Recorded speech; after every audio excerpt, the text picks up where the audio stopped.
अगर आपको stock market से थोड़ा बहुत पैसा कमाना है तो शुरुआत तो करना ही पड़ेगा, मगर शुरुआत करने से पहले आपको समझना पड़ेगा कि स्टॉक मार्केट होता क्या है, कि स्टॉक मार्केट काम कैसे करता है। लेकिन प्रॉब्लम तो तब आती है कि ज्यादातर वीडियो में इसे डिटेल में नहीं बताया जाता, लेकिन हम इस वीडियो में आपके लिए इस टॉपिक पर डिटेल में चर्चा करेंगे। इस वीडियो में हम कोशिश करेंगे आपको सारा स्टॉक मार्केट का बेसिक चीज समझा पाए, तो इस वीडियो को पूरे ध्यान से आप देखिएगा। तो सबसे पहले आपको समझना है कि स्टॉक मार्केट होता क्या है। तो आपको समझना होगा आईपीओ के बारे में। जानता हूँ कि आपने ये जरूर सुना होगा कि आईपीओ से बहुत ज्यादा पैसा बनाया जा सकता है, जो कि ये बात सच्ची ही है, लेकिन आपको रिसर्च करना चाहिए। तो हम शुरू से समझते हैं कि आईपीओ होता क्या है। तो आप मान लीजिए एक कंपनी है जिसकी वैल्यू है 1000 करोड़ रुपए। अभी ध्यान से सुनना, मैं जो ये समझा रहा हूँ, तो ये जो कंपनी है ये 300 करोड़ की एक कंपनी बनाना चाहती है, जिससे इसका बिजनेस है वो और भी बढ़ सकता है। लेकिन सवाल है इसके पास 300 करोड़ रुपए आएंगे कैसे? 1000 करोड़ तो इसका वैल्यू है। इसके पास 300 करोड़ रुपए केस में तो नहीं पड़ा है। इसके पास दो ऑप्शन होगा 300 करोड़ रुपए लाने के लिए, जिससे वो अपना एक फैक्ट्री बैठा सके और उसका और भी बिजनेस बढ़े। पहला तरीका ये है कि वो बैंक से एक लोन ले, पर लोन लेने के साथ साथ बहुत सारे प्रॉब्लम क्रिएट होते हैं। पहला, लोन लेने के लिए उसको अपना कंपनी गिरवी रखना पड़े, और दूसरा, उसको लोन लेने के बाद वो 300 करोड़ पे उसको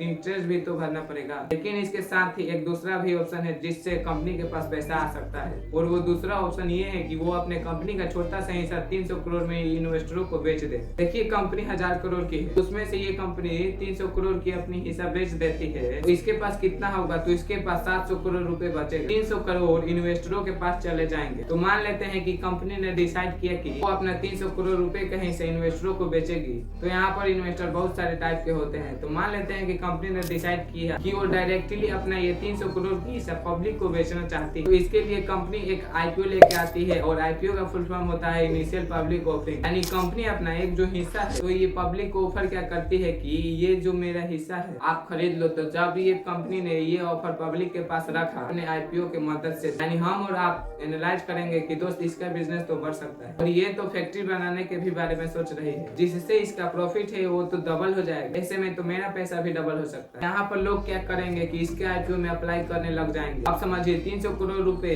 कंपनी तो एक साथ किसी बंदे को तो नहीं बेच सकती, इसलिए इसको ये छोटे छोटे हिस्से में बांट देगी। तो जो छोटे छोटे हिस्से होंगे वो हो गए शेयर। तो मान लेते हैं ये शेयर, कंपनी ने डिसाइड किया कि वो अपने शेयर 10 करोड़ निकाल रही है। 300 करोड़ रुपए की कंपनी है, और उसने डिसाइड किया कि वो अपने कितने शेयर्स निकालेगी, तो वो अपने 10 करोड़ शेयर्स निकालेगी। यहाँ पर इसके एक शेयर्स की प्राइस क्या होगी आप कैलकुलेट कर सकते हैं। 300 करोड़ रुपए की वैल्यू से 10 करोड़ रुपए शेयर से, तो आप काटेंगे तो आपको पता चलेगा उसकी जो एक शेयर्स की प्राइस होगी वो 30 रुपए होगी। तो कंपनी 30 रुपए वाले शेयर्स को मार्केट में 10 करोड़ शेयर्स निकालेगी। बेसिकली कंपनी आईपीओ में क्या करती है, वो अपने एक छोटा सा हिस्सा बेच रही होती है, जो कि वो शेयर्स के फॉर्म में बेचती है। उसके लिए वो नंबर ऑफ शेयर्स में डिवाइड कर देती है। उस बड़े से हिस्से को अगर ऐसा नहीं करेगी तो फिर कोई 300 करोड़ रुपए कहाँ से लाएगा, जबकि उसकी प्राइस कंपनी ने 10 करोड़ शेयर्स निकाल कर 30 रुपए कर दी। तो ऐसे में हर कोई उस कंपनी में इन्वेस्ट कर पाएगा। तो ये जो शेयर्स होता है, आप एक शेयर्स नहीं खरीद सकते हैं। आईपीओ के बाद में आप एक खरीदो या 2, 3, आप कितना भी खरीदो। यहाँ पर होता ये है कि ये लोट के फॉर्म में होता है। ये हो सकता है कि कंपनी एक 500 का लोट बनाएगी। अगर आपको इस कंपनी का एक लोट बाय करना है, यहाँ पर 500 × 30 आपको 15,000 रुपए देना होगा। तो अगर आप एक लोट से अप्लाई करोगे तो आपके पास 500 शेयर्स आ जाएंगे 30 रुपए वाले, और वैसे तो लोग 400, 500, 10,000